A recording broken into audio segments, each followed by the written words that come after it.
People have asked, what's on that mysterious shelf behind you? Well, today on It's All Dug in Games, we're going to take a look at a smattering of really cool Atari items from my collection that chances are you've not seen before. So sit back, relax, get yourself a nice big glass of sarsaparilla, and take a walk with me down memory lane.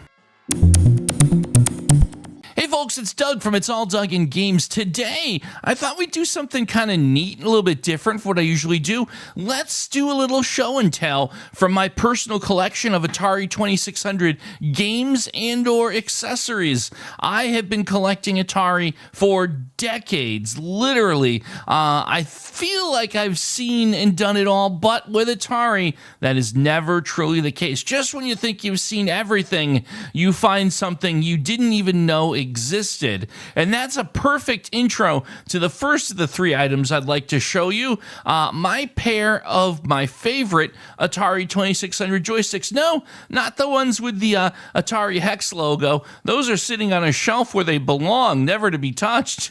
No, my daily driver sticks are called the Super Stick, made by a company called Design. D, I guess, dash Z-Y-N-E. Clever little kind of, play on the word design. It's a little company, a mom and pop shop out of a house, or I believe was out of a house in Connecticut. And the reason I did all this background research was I found these two joysticks in a bundle of stuff on a Facebook marketplace ad a while back, and I was so enamored with these joysticks because I'd never seen them before that I went ahead and purchased this lot. It was actually a Commodore 64 lot, just for these joysticks. And then upon doing some research after the fact, I came to realize just how crazy this was. So basically, Design, again, was a company created by a guy. I'm not going to dox him because I attempted to reach out to him to see if I could do an interview. He did not respond, so I don't think he wants to be bothered. Please don't. And he had this handmade set of controllers. From what I could tell, these appeared to be built by hand using actual arcade micro switches, the actual parts from genuine arcade sticks, like in the Pac-Man machines and the Donkey Kong machines, the real deal hardware-wise, in this kind of bulky but still kind of comfortable form factor. So these were basically real arcade joysticks for the Atari 2600 or any of the consoles and home computers at the time that used the same type of joystick ports. So anyhow, these joysticks feel amazing, and I'm not really as much trying to brag here that I appear to be one of a very few people that ever got their hands on these. I actually feel kind of bad that more people didn't get a chance to experience these joysticks and that they never saw a greater success in the marketplace. Presumably, Design went out of business with the great video game crash in 1983, and I gotta tell you, it's just a darn shame that it did. Deserved a lot more love and attention. Great sticks, and who knows, maybe someday someone will try to recreate these in the marketplace. You never know. So the second item I want to show you is very cool. These are Zonox games. Zonox was a company that was a subsidiary of K-Tel, the 80s, record company. They wanted to get into video games, and they did for a couple years before, of course, also being consumed in the video game crash of 1983. Well, anyhow, Zonox made double-ender games, and that was the marketing pitch, where you'd have a game on each side of a double-ended cartridge, and it's like 2 for 1. As things went, that wasn't exactly the marketing idea of the century, and they decided to create single-ender versions of the 8 different titles they released for the Atari 2600 towards the tail end of their lifespan, and I was able to find 2 of these complete in box. Now, that's not necessarily the coolest part of the story. I think the coolest part of this story is how I actually got my grubby little hands on them, and there's a lot of fun here, so indulge me, me because you'll enjoy this one. A lot of people go to eBay. Is their one-stop shop to find things in an auction format. I've been hunting for decades now, and I've learned that there's a few more places you want to fan out and look besides just eBay. What I like to do is I go to some websites I have accumulated over the years that aggregate local mom and pop auction houses all over the country that do online estate auctions and things of that nature, and they do not get nearly the type of audience and reach that a large site like eBay gets. And sometimes the craziest finds come from these little auction houses. So imagine me back when I was living in the Northeast in Connecticut, and I saw an auction out in Philadelphia. It's within driving distance, about 3 or 4 hours, and it had some of the most amazing listings that I've ever seen. And this auction was getting no action. Why? Because it was very clear this auction house did not offer shipping. So if you were not within that Philadelphia area and interested in the rarities for both the Atari 2600 and for the lot of cartridges for the Commodore VIC-20 that included what appeared to be a prototype, but not listed as such, just listed generically as game cartridges, you weren't even going to care. So in this case, I was able to procure several lots from this auction. We'll focus on those VIC-21s in a future video. That's an amazing story in of itself.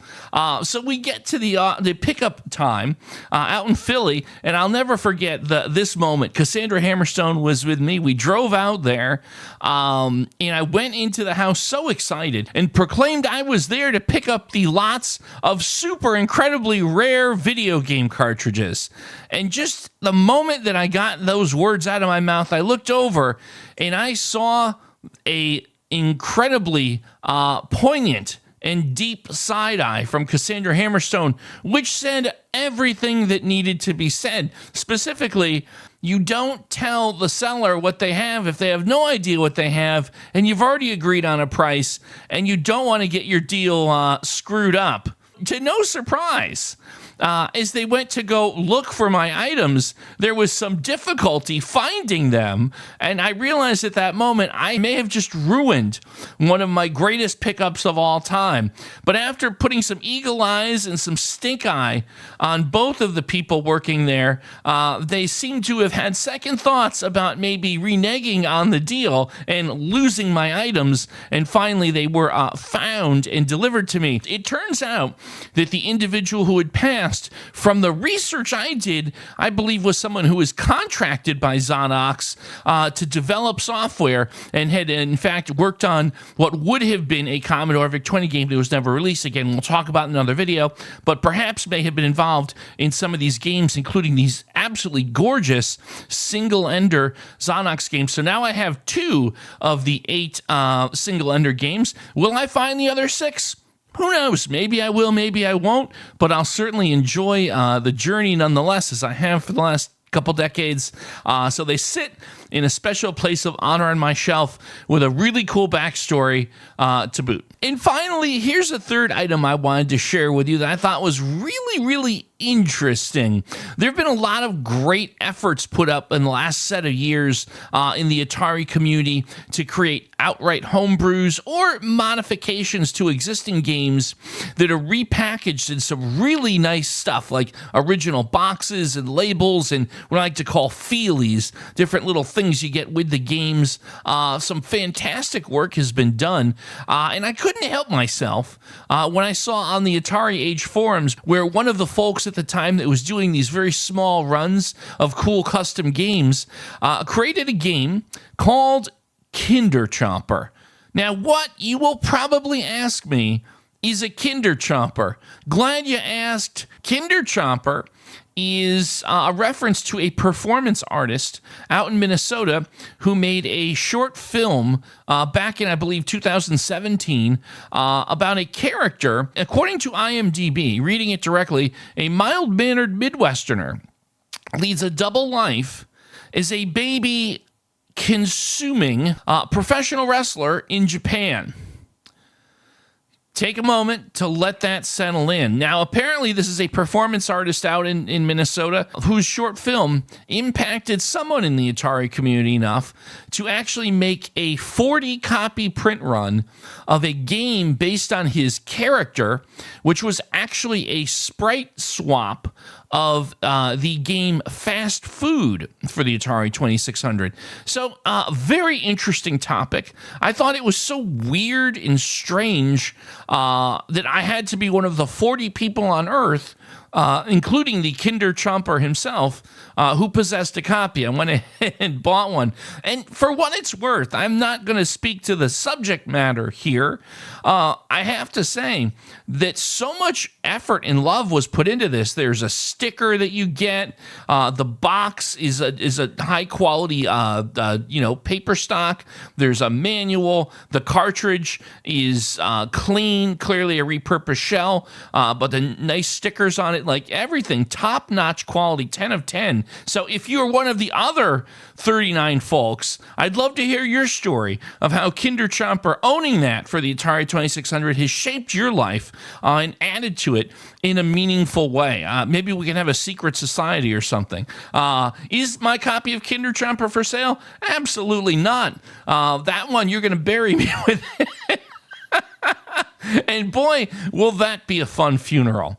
Well, with that, folks, we're going to draw this episode of It's All Dug in Games to a conclusion. I hope you've enjoyed checking out a few of the items on my shelf. What are the rarest things in your Atari collection if you're an Atari collector? I'd love to hear those stories too. So let's have that conversation in the comments section below. I hope you enjoyed this little video. I hope you will consider liking and subscribing if you enjoy my content. And I hope you'll come on back next time for another episode of It's All Dug in Games.